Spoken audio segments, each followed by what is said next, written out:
안녕하세요. 삶의 지혜와 깊은 영감을 나누는 시간입니다. 오늘 우리는 성경 속 한 가족의 이야기를 통해 우리 삶의 가장 어두운 순간이 어떻게 가장 위대한 축복으로 향하는 길이 될 수 있는지 탐험해 보고자 합니다. 이 이야기가 여러분의 마음에 울림을 준다면 주변의 소중한 분들과 함께 나누어 주십시오. 빛의 말씀을 전하는 것은 주님의 은총을 퍼뜨리는 작은 실천입니다. 저희 채널을 구독하시면 더 깊은 통찰의 여정에 함께 하실 수 있습니다. 여러분의 삶에 하나님의 평안과 축복이 가득하기를 기도합니다. 때로는 우리 삶에 너무나도 강력한 압박이 찾아와 그 자리에서 움직이지 않으면 모든 것을 잃을 것 같은 순간이 있습니다. 우리는 절규하죠. 하나님, 어찌하여 저를 이런 고통 속에 내버려 두시나이까? 저는 하나님의 자녀가 아닙니까? 하지만 하나님께서는 이렇게 대답하실지 모릅니다. 나는 너에게 움직이라고 말했다. 주님께서 움직이라고 명하실 때 우리는 움직여야만 합니다. 움직이지 않은 것은 우리 자신인데 마치 하나님께서 우리를 실망시킨 것처럼 행동해서는 안 됩니다. 그것은 우리 스스로 운명을 포기하고 우리에게 주어진 소명을 저버리는 것과 같습니다. 지금 당장 당신의 모습이 초라하게 느껴질 수도 있습니다. 좋은 옷도 남들이 가진 학위도 없을지 모릅니다. 하지만 하나님께서 당신을 그 방으로 초대하셨다면 주저하지 말고 당당하게 걸어 들어가십시오. 성경 창세기에는 야곱과 그의 아들들 이야기가 나옵니다. 가나안 땅에 극심한 기근이 찾아왔을 때 야곱은 아들들에게 이렇게 말합니다. 너희는 어찌하여 서로 얼굴만 쳐다보고 있느냐? 이것이 오늘 이야기의 첫 번째 핵심, 바로 기근입니다. 우리 인생의 기근을 제대로 마주하지 못한다면 우리는 결코 더 나은 곳으로 나아갈 수 없습니다. 기근은 우리 여정의 일부이기 때문입니다. 기근에 어떻게 반응하느냐가 결국 우리가 풍요의 땅에 도달할 수 있을지를 결정합니다. 단순히 기근을 없애달라고 기도만 해서는 안 됩니다. 우리는 적극적으로 행동해야 합니다. 야곱은 아들들에게 말합니다. 기도만 하거나 서로 쳐다보기만 하거나 늘 하던 대로 똑같은 장소에 머물러서는 아무것도 변하지 않는다고 말입니다. 지금은 기근의 때이기에 새로운 행동이 필요하다는 것입니다. 우리는 종종 하나님의 기적 속에서 인간에게 요구되는 역할을 잊곤 합니다. 우리는 하나님의 놀라운 기적을 찬양하면서도 정작 우리 자신의 책임은 면제받으려 합니다. 마치 하나님께서 우리의 아무런 노력 없이 모든 것을 해결해 주실 것처럼 말입니다. 하지만 하나님께서는 우리를 기적의 협력자로 창조하셨습니다. 우리가 믿음의 행동을 취할 때 그분은 역사하십니다. 영적인 사람이라는 것이 직장을 위해 기도만 하고 집에서 텔레비전만 봐도 된다는 뜻은 아닙니다. 주님께서 원하시면 직장을 주시겠지라고 믿으며 리모컨만 누르고 있다면 우리는 결코 더 나은 곳에 도달할 수 없습니다. 길을 떠나야 합니다. 기근의 한가운데서 그들은 길을 떠났습니다. 여행은 평소에도 힘든 일이지만 기근 속에서의 여행은 상상 이상으로 고통스럽습니다. 야곱은 아들들에게 움직이지 않으면 죽을 것이다 라고 말할 정도로 상황은 절박했습니다. 어쩌면 지금 이야기를 듣는 당신이 바로 그런 상황에 처해 있을지 모릅니다. 움직이지 않으면 죽을 것 같은 극심한 압박감.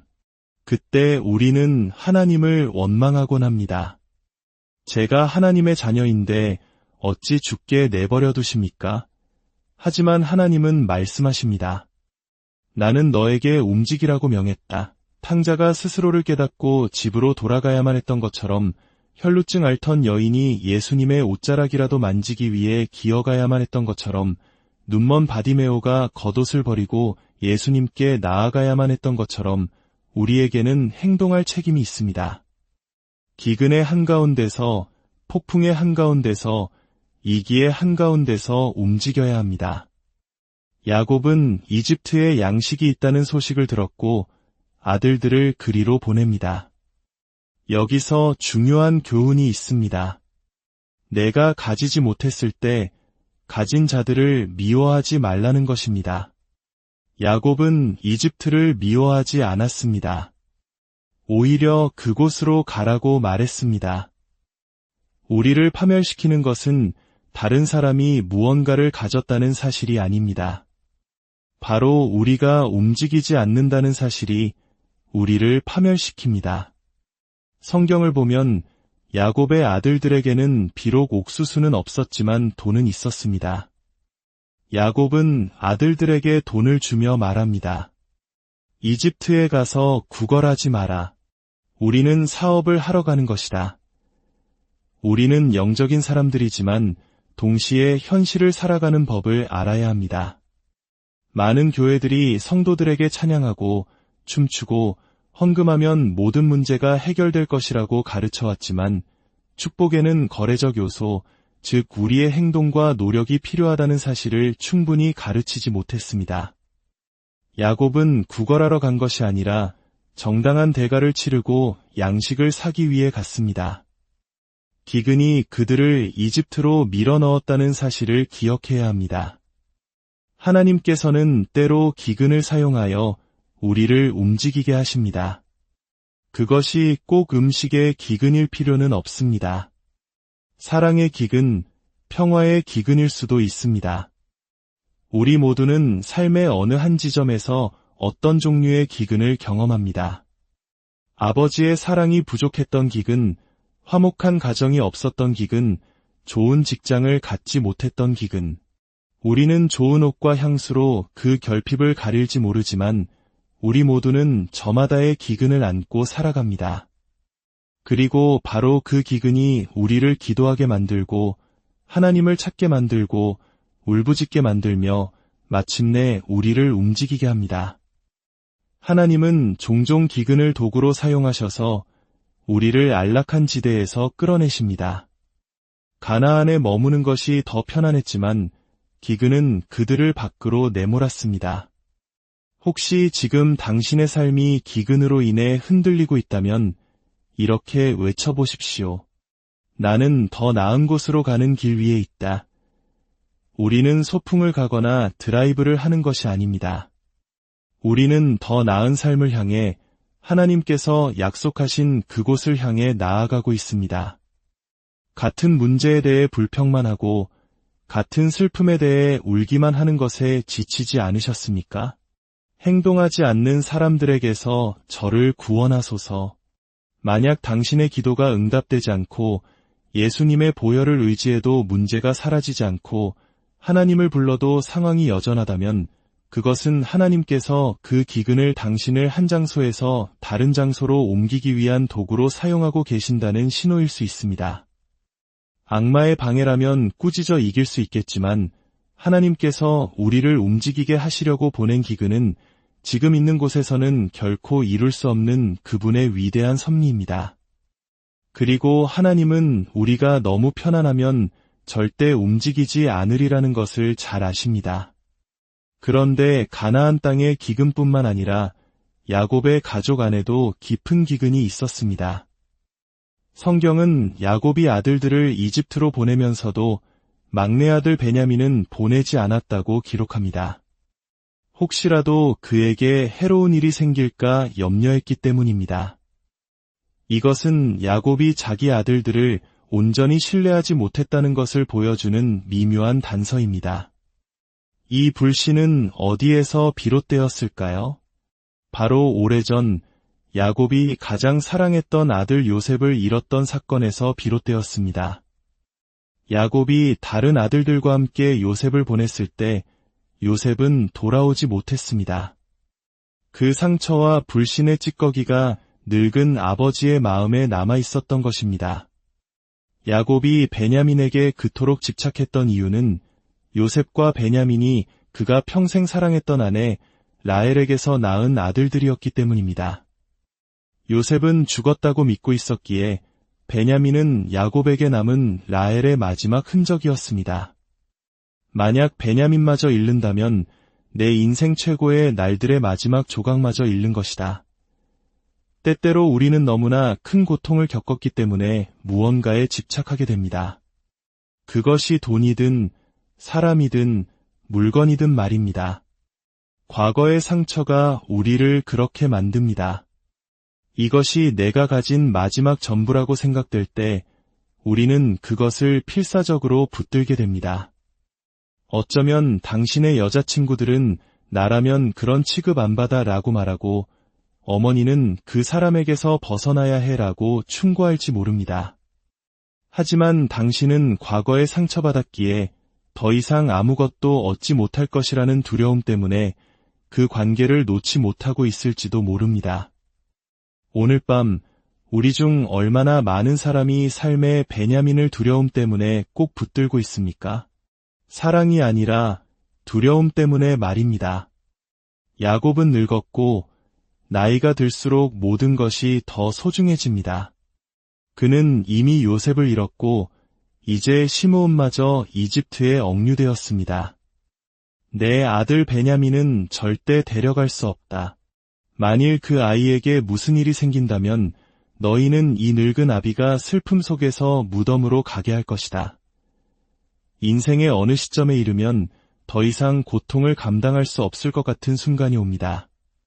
나는 이 고통을 다시 겪을 여유가 없다. 그러나 이 모든 배후에서 하나님께서는 야곱의 손에서 베냐민을 떼어내기 위해 일하고 계셨습니다. 왜냐하면 야곱이 깨닫지 못하는 사실이 있었기 때문입니다. 그렇습니다. 그 길은 험난했습니다. 눈물도 흘렸고 고통도 겪었습니다. 하지만 그 길은 바로 더 나은 곳으로 가는 험난한 길이었습니다. 제가 아는 사람들 중에 저보다 더 성공하고 더 많은 것을 가진 사람들이 있지만 그들 중 누구도 험난한 길을 거치지 않고 그 자리에 오른 사람은 없습니다. 더 나은 곳으로 가는 길은 원래 험난한 법입니다. 그러니 만약 당신이 지금 험난한 길을 걷고 있다면 당신은 더 나은 곳으로 향하고 있는 것입니다.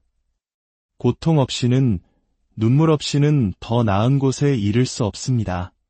그 길의 험난함이 바로 당신을 더 나은 곳으로 이끌고 있는 것입니다. 결국 야곱의 가족은 이집트에서 요셉과 재회하게 됩니다. 죽은 줄로만 알았던 아들, 자신들을 버렸다고 생각했던 형제, 그들은 자신들이 버렸던 요셉 앞에 무릎을 꿇고 그가 겪었던 모든 고통이 결국 그들을 축복하기 위한 하나님의 계획이었음을 깨닫게 됩니다. 하나님께서 어떤 사람들을 축복하지 않으시는 이유는 그들이 이기적이기 때문입니다. 너무 오랫동안 미워하고 너무 분노하고 너무 쓴 마음을 품고 있어서 그 큰 힘을 감당할 수 없기 때문입니다. 하나님은 마음이 온유한 사람을 축복하십니다. 요셉의 마음을 보았을 때 비로소 저는 요셉이 받은 축복을 이해할 수 있었습니다. 요셉은 은혜를 맡길 수 있는 아들이었습니다. 그는 자신에게 주어진 힘을 복수하는 데 사용하지 않았습니다. 그는 그 힘을 가족을 더 나은 곳으로 이끄는 데 사용했습니다. 하나님께서는 요셉이 고난과 거절과 고통을 겪도록 허락하셨습니다. 왜냐하면 하나님께서는 그의 마음을 아셨기 때문입니다. 결정적인 순간에 복수심보다 사랑이 항상 이길 것이라는 것을 아셨습니다. 만약 당신이 삶에서 하나님의 은혜를 원한다면 스스로에게 물어봐야 합니다. 하나님께서 나에게 은혜를 맡기실 수 있을까? 나에게 권력을, 명예를 맡기실 수 있을까? 그 대답이 진정한 이해가 되기 전까지 당신의 축복의 문은 닫혀 있을 것입니다. 당신의 마음속 분노와 쓴뿌리가 그 문을 막고 있기 때문입니다. 당신이 더 나은 사람이 될 때 비로소 더 큰 사람이 될 수 있습니다. 혹시 지금 이 방송을 보는 분 중에 당신만큼 재능 있는 사람이 아직 이 자리에 머물러 있는지 의아한 분이 있습니까? 당신은 최고가 될 재능이 있지만 정상에 오르려 할 때마다 무언가 당신을 가로막습니다. 하나님께서 저를 통해 말씀하십니다. 당신을 막는 것은 외부에 있는 것이 아니라 바로 당신 내면에 있는 것들입니다. 당신의 마음이 하나님께서 신뢰하실 수 있는 곳에 이르지 못했기 때문입니다. 하나님은 신뢰할 수 있는 사람에게 은혜를 주십니다. 마음이 청결한 자는 하나님을 볼 것이라고 성경은 말합니다. 우리 마음의 쓴뿌리를 제거하지 않고서는 하나님을 온전히 볼 수 없습니다. 오늘 이야기의 마지막 부분은 다윗의 이야기입니다. 그가 겪었던 모든 것은 준비 과정이었습니다. 양을 지키기 위해 사자와 곰과 싸워야 했던 경험은 거인 골리앗을 죽일 수 있는 기술을 연마하는 훈련이었습니다. 우리는 종종 하나님께 어떤 시련에서 구해달라고 기도하지만 사실 하나님께서는 그 시련을 통해 우리를 훈련시키고 계신 것입니다. 한 단계의 시험을 통과했다는 것은 다음 단계에서 싸울 권리를 얻었다는 의미입니다. 다윗이 만약 형들에게 사랑받았다면, 아버지에게 인정받았다면 그는 결코 사울왕의 궁으로 들어가지 않았을 것입니다. 어쩌면 다윗이 사울의 초대에 응한 것은 그가 아버지의 따뜻한 음성을 그리워했기 때문일지도 모릅니다. 그리고 그곳에서 그는 운명의 친구 요나단을 만납니다. 때로 우리가 원했던 일이 이루어지지 않았을 때 우리는 낙담합니다. 하지만 그 실패가 우리를 더 위대한 만남으로, 하나님과의 더 깊은 만남으로 이끄는 길이 될 수 있습니다. 당신이 겪었던 모든 일, 당신을 슬프게 하고 걱정하게 했던 모든 일이 사실은 당신을 당신의 운명으로 이끄는 컨베이어 벨트였다는 것을 깨달아야 합니다. 다윗은 양털과 동물의 배설물 냄새가 나는 초라한 모습으로 왕궁에 들어섰습니다. 대리석 기둥과 화려한 장식, 최고의 요리사들이 준비한 음식이 있는 그곳에서 그는 완전히 어울리지 않는 존재였습니다. 하지만 하나님께서는 때로 우리를 너무나 빠르게 어떤 방으로 밀어넣으셔서 우리가 머리를 다듬거나 예의범절을 배울 시간조차 주지 않으십니다. 그리고 얼마 동안은 그렇게 어울리지 않는 모습으로 지내야 할 수도 있습니다. 괜찮습니다. 당신이 스스로의 운명과 소명에서 물러나지만 않는다면 말입니다. 그때 왕의 아들 요나단이 다윗을 자기 자신처럼 사랑하게 됩니다. 단 한 사람의 사랑, 그것만으로 충분했습니다.